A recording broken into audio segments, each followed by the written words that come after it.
Hi there, I'm Jenny Westhoven with Insight Accounting. I'm a CPA and a Certified Advanced QuickBooks Pro Advisor.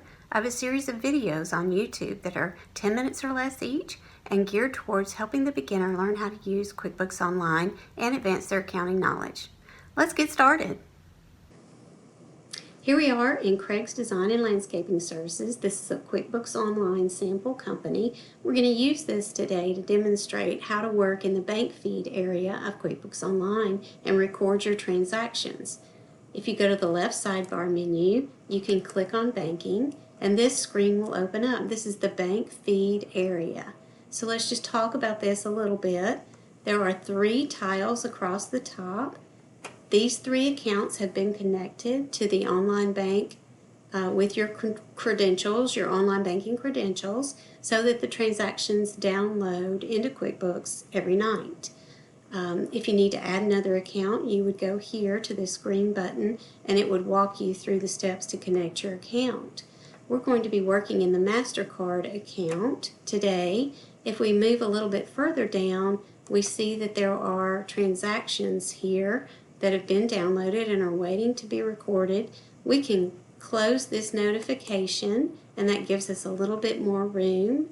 We see that there are 3 tabs: for review, reviewed, and excluded. For review is your working tab.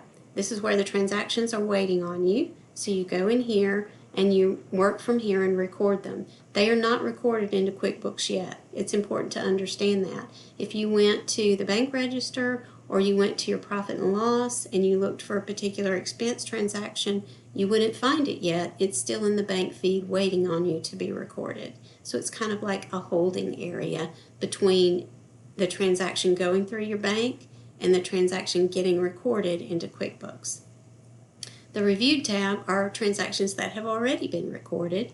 The Excluded tab are transactions that have been excluded through this bank feed area.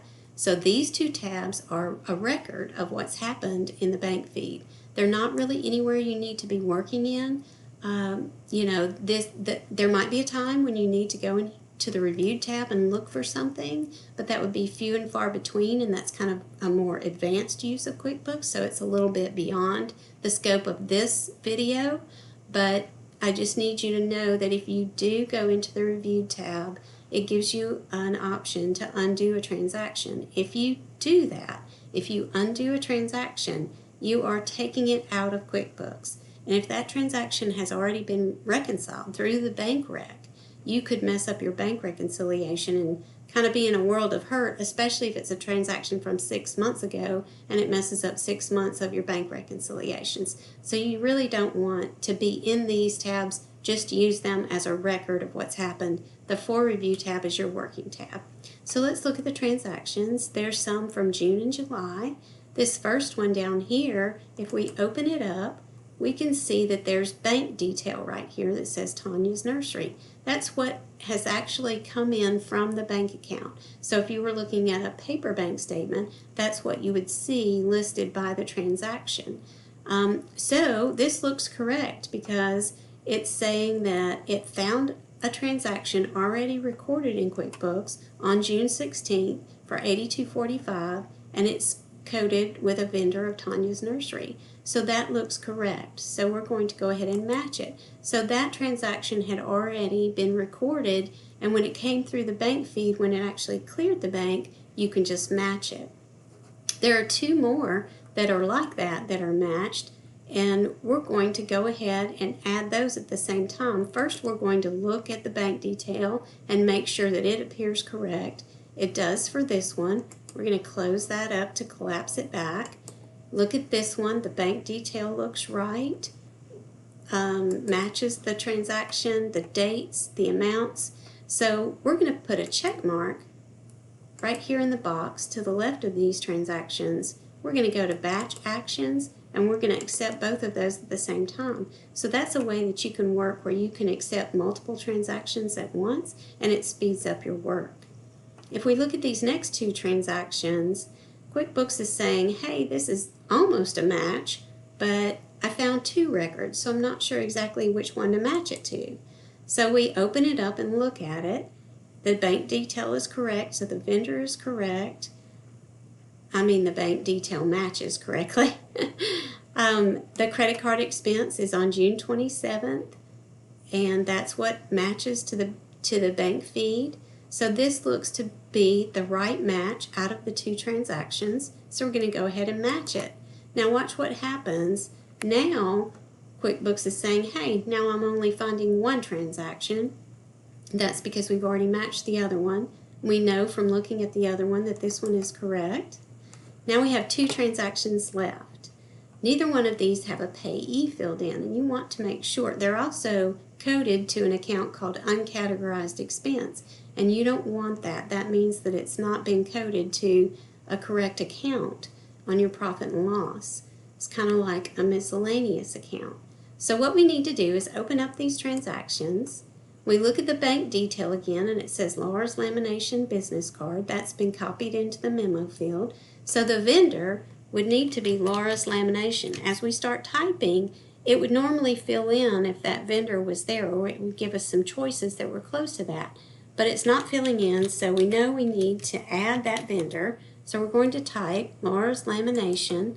We'll just correct that right there. And we click on Add Laura's Lamination, and a dialog box pops up.